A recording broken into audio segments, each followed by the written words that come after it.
कितने बादल उमड़ रहे। लगता है कुछ अनर्थ होने वाला है। दिल बेवजह बैठा जा रहा है।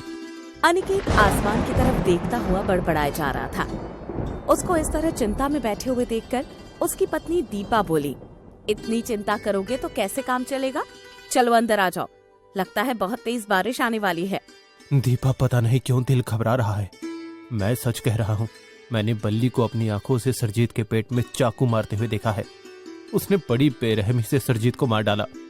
दीपा ने अनिकेत के मुंह पर हाथ रखते हुए कहा, श्श, मुंह बंद करो, कुछ मत बोलो। तुमने कुछ नहीं देखा, समझे? आज के बाद ये बात कभी जुबान पर नहीं लाओगे। जानते हो, अगर ये बात बल्ली को पता चल गई तो तुम्हें भी जान से मार डालेगा। वो बहुत खतरनाक आदमी है। लेकिन दीपा, मैं दिल पर इतना बड़ा बोझ लेकर कैसे जी पाऊंगा? सरजीत बहुत नेक बंदा था, भला उस जैसे आदमी को कोई कैसे मार सकता है? अब तुम इस बारे में कुछ नहीं सोचोगे। भगवान का दिया हुआ दूसरा घर है हमारे पास। हम ये गांव छोड़कर हैदराबाद चले जाएंगे। धीरे धीरे सब ठीक हो जाएगा।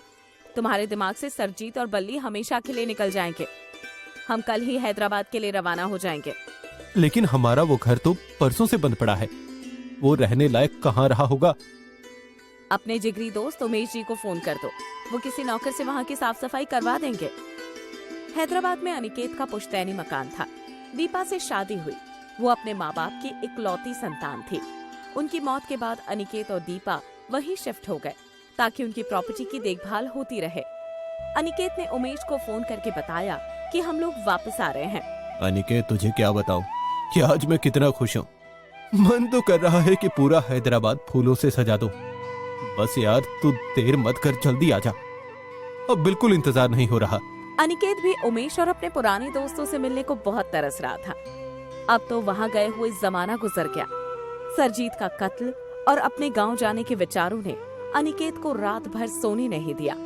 अगले दिन वो लोग सुबह 9 बजे वाली ट्रेन से हैदराबाद रवाना हो गए। वहाँ पहुँचते ही उन्होंने उमेश को रेलवे स्टेशन पर खड़ा पाया। अनिकेत ने चौंकते हुए कहा, उमेश, तो यहाँ? अरे, मुझे तो उम्मीद ही नहीं थी कि रेल से उतरते ही तेरा चेहरा सामने आ जाएगा। कैसे नहीं आता यार, तुझसे मिलने की बेताबी ने आज ऑफिस में भी टिकने नहीं दिया। बहुत बदला सा लग रहा है अनिकेत, चेहरे की रौनक कहाँ चली गई? अब सारी बातें यहीं कर लेगा या घर भी चलेगा? घर पहुंचकर सारी बात बताता हूँ। घर पहुंचने के बाद अनिकेत ने उमेश को सारी बात बताई। तुझसे ऐसी उम्मीद नहीं थी यार। तू सच्चाई से सामना करने की बजाय यहाँ चला आया। तुझे कानून का सहारा लेना चाहिए था। अब वो दरिंदा ना जाने कितने खून और करेगा। भाई साहब, अपनी जिंदगी सबको प्यारी होती है। अगर ये कानून का सहारा लेते तो वो इन्हें भी मार डालता, फिर मेरा क्या होता? उमेश दीपा की बात सुनकर चुप रह गया। तभी वहाँ केशव आ गया। अनिकेत, तुम वापस लौट आए और मुझे पता भी नहीं चला। वो तो दरवाजा खुला देखकर मैं अंदर आ गया, वरना पता ही नहीं चलता। अरे केशव, आओ आओ बैठो। और बताओ, कैसे हो तुम? तुम तो जरा भी नहीं बदले, आज भी बिल्कुल वैसे ही हो, पहले की तरह। मैं ठीक हूँ, लेकिन तुम्हारे बिना तो जैसे गांव की रौनक ही चली गई थी। बहुत कमी महसूस होती थी तुम्हारी। कोई दिन ऐसा नहीं गुजरा जो तुम्हें याद नहीं किया। अच्छा चलो, अब मैं यहाँ हमेशा के लिए आ गया हूँ। वैसे तुम्हारा भी ये कुर्ता पजामा पहनना नहीं छूटा। गरीब लोगों का यही पहनावा है भाई। हमें तुम्हारे जैसे सूट बूट कहाँ नसीब है। कुछ देर बातें करके केशव वहाँ से चला गया। केशव में से आज भी मछली वाली गंध आती है। मैं तो इसे जैसे भूल ही गया था, मगर ये मुझे आज भी याद करता है। ये जानकर हैरानी हुई। केशव गरीब था, मछली पालन का काम करता था। उसके दिल में अनिकेत के लिए बहुत प्रेम था, मगर अनिकेत उसकी गरीबी और उसके काम के कारण हमेशा उससे दूरी सी बनाए रखता था। 2 सप्ताह बाद अनिकेत दीपा से बोला, हम यहाँ तो गए, लेकिन ये सोचकर परेशान हूँ कि अब आगे क्या करूँ। कई जगह काम तलाशने गया, मगर नौकरी मिलना इतना आसान काम नहीं है। कुछ तो करना ही पड़ेगा, वरना घर में बैठने से कैसे गुजारा होगा। अनिकेत बहुत ज्यादा परेशान रहने लगा।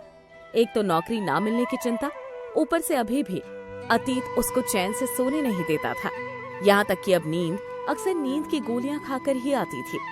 सारी जमा पूंजी खर्च होती जा रही थी। यहाँ तक कि अनिकेत को उमेश से उधार लेना पड़ा। अचानक से दीपा को कुछ शोरगुल सुनाई पड़ा।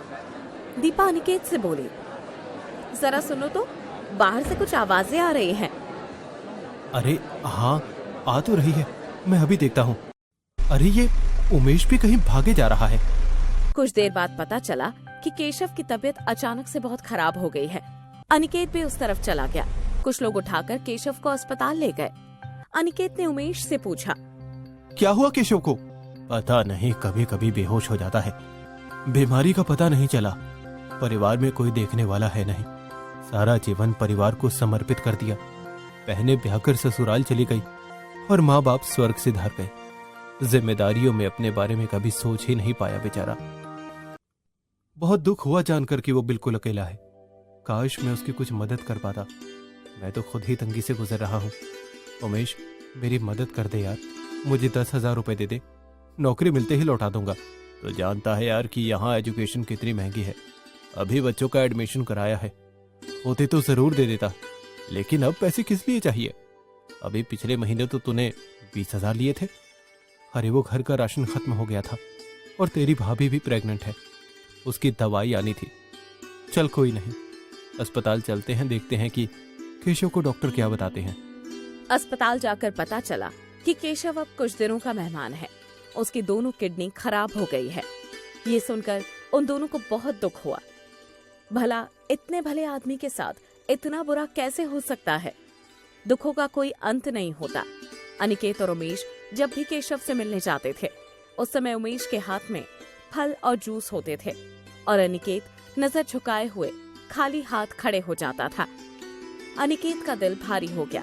वो अस्पताल से आते समय किन्हीं ख्यालों में खोया था कि तभी एक गाड़ी बड़ी रफ्तार से आई और अनिकेत से टकरा गई। अनिकेत तड़पता हुआ खून से लथपथ सड़क पर गिर पड़ा। अनिकेत, अनिकेत उठ, आंखें खोल। अरे है क्या कोई? बचाओ, मेरे दोस्त को वो गाड़ी वाला मारकर चला गया। ऐसे में भला कोई किसी की मदद कहाँ करता है। उमेश जैसे तैसे उसे ऑटो से हॉस्पिटल ले गया। अनिकेत की आंख और नाक से बहुत खून बह गया। तो चिंता मत कर अनिकेत, तुझे कुछ नहीं होगा। तुझे मैं अस्पताल ले आया हूँ। कुछ देर बाद, देखिए, पेशेंट का खून बहुत बह चुका है, सिर में भयंकर चोट है। हो सकता है उसकी याददाश्त या आंखों की रोशनी चली जाए। दिमाग काम करना भी बंद कर सकता है। आंखों में लगता है कांच लगा है, जिसकी वजह से आंखों से बहुत खून बह रहा है। हमें जल्द से जल्द इसका ऑपरेशन करना पड़ेगा, इसलिए आपको अभी 1 लाख रुपए जमा कराना पड़ेगा, वरना इसकी जान भी जा सकती है। ये सुनकर उमेश के पसीने छूटने लगे। कहाँ से लाऊं 1 लाख रुपए? अनिकेत के पास तो फूटी कौड़ी भी नहीं है। अगर मैंने ये पैसा दे दिया तो वापस मिलने की तो कोई उम्मीद ही नजर नहीं आती। क्या इसे इसी हाल में छोड़कर चला जाऊं? हॉस्पिटल वाले खुद देख लेंगे। फिर उसके मन में ख्याल आया कि अगर अनिकेत ठीक हो गया तो वो मुझसे नफरत करने लगेगा। अरे ये बात भाभी को तो बता दूं। उमेश ने दीपा को फोन मिलाया। भाभी, अनिकेत का बहुत बुरा एक्सीडेंट हो गया है। डॉक्टर ने तुरंत 1 लाख रुपए मांगे हैं। आप जल्दी कहीं से बंदोबस्त करके अस्पताल आ जाओ। दीपा के हाथों से फोन छूट गया। आकाश से गिरे खजूर में अटके। वो तो अपने गांव से हैदराबाद इसलिए आई थी कि यहाँ आकर सब ठीक हो जाएगा, मगर यहाँ तो वो रोते हुए उठी और अपने घर के कागज लेकर अस्पताल के लिए दौड़ी। वहाँ उमेश उसका इंतजार कर रहा था।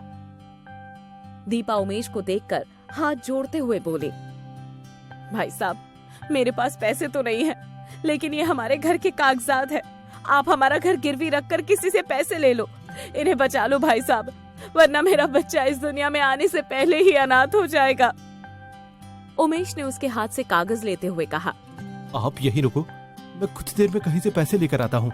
उमेश ने घर जाकर पैसे लिए और अपनी पत्नी गायत्री से कहा, ये कागज संभाल कर रखना। अगर पैसे वापस नहीं मिले तो कम से कम घर तो हमारा रहेगा। वो पैसे लेकर अस्पताल पहुंचा और दीपा से बोला, भाभी, बड़ी मुश्किल से अपने दोस्त से पैसे लेकर आया हूँ। अब अनिकेत के इलाज में देरी नहीं होनी चाहिए। मैं आपका एहसान कभी नहीं भूलूंगी भाई साहब। अनिकेत का ऑपरेशन हो गया, जान तो बच गई, मगर उसकी आंखों की रोशनी हमेशा के लिए चली गई। देखिए, आप अब कभी देख नहीं पाएंगे, लेकिन हाँ, अगर किसी ने आपको अपनी आंखें डोनेट करी तो आप फिर से दुनिया देख सकते हैं। अनिकेत ने रोते हुए कहा, मेरी दुनिया में हमेशा के लिए अंधेरा हो गया दीपा। अब मैं तुम्हें और अपने बच्चे को कभी नहीं देख पाऊंगा। फिर से अच्छा तो मैं मर जाता तो अच्छा होता। ऐसा मत कहो जी, मैं आपकी आंखें बनूंगी। आप मेरी आंखों से दुनिया देखना। ये कहकर वो दोनों रोने लगे। उधर केशव को जब अनिकेत के बारे में पता चला तो उसकी हालत और ज्यादा खराब हो गई। उसकी सांसों की डोर टूटने वाली थी। उसके मरने के बाद उसके आगे पीछे रोने वाला कोई नहीं था। उसने मरने से पहले वसीयत लिखी कि मरने के बाद उसकी आंखें अनिकेत को दे दी जाए और उसके पास जो भी है मरने के बाद वो सब अनिकेत का होगा। वसीयत लिखने के बाद उसने दम तोड़ दिया। वो आखिरी बार अपने परम प्रिय मित्र को देख भी नहीं पाया। केशव की आंखें अनिकेत को लगा दी गई। वो अब सब कुछ देख सकता था। उसे नहीं पता था कि केशव नहीं रहा और वो उसकी आंखों से देख रहा है। जब वो घर आया तो उमेश उसके स्वागत के लिए खड़ा था। यार दोस्त हो तो तेरे जैसा। आज मैं तेरी वजह से जिंदा हूँ और ये दुनिया देख रहा हूँ। मैं तेरा एहसान कभी नहीं भूलूंगा। मैं बहुत जल्दी तुम्हारे दोस्त का पैसा चुका दूंगा और अपना घर छोड़वा लूंगा।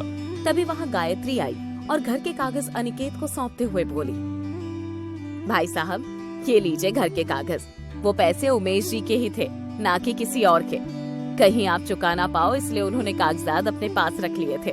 और ये जो आप हमें देख रहे हो ना, ये आंखें केशव भाई साहब ने आपको दान की है। आंखें ही क्या, उन्होंने अपना सब कुछ आपके नाम कर दिया। शायद आपको खबर नहीं कि अब वो इस दुनिया में नहीं रहे। उनकी महानता देखकर मैं खुद को नहीं रोक पाई और अपने पति की सच्चाई बता दी। मुझे माफ कर देना उमेश।